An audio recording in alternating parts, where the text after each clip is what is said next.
শুরু হয়েছে সনাতন ধর্মাবলম্বীদের অন্যতম ধর্মীয় উৎসব শ্রী শ্রী জগন্নাথ দেবের রথযাত্রা।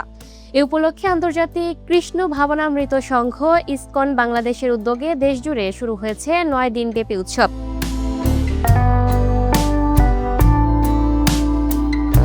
বৃহস্পতিবার সকালে ঢাকার স্বামীবাগ ইসকন মন্দিরে বৈদিক মন্ত্রোচ্চারণ ও অগ্নিহোত্র যজ্ঞের মাধ্যমে উৎসবের সূচনা হয়। বিকেল ৩টায় স্বামীবাগ মন্দির থেকে রথযাত্রা শুরু হয়ে জয়কালী মন্দির, শাপলা চত্বর, পল্টন, জাতীয় প্রেস ক্লাব, হাইকোর্ট, দোয়েল চত্বর ও শহীদ মিনার হয়ে সন্ধ্যায় শ্রী শ্রী ঢাকেশ্বরী জাতীয় মন্দিরে পৌঁছাবে। সেখানে এক সপ্তাহ অবস্থানের পর আগামী ২৪শে জুলাই একই পথে স্বামীবাগে ফিরে আসবে রথ, যা উল্টো রথযাত্রা নামে পরিচিত।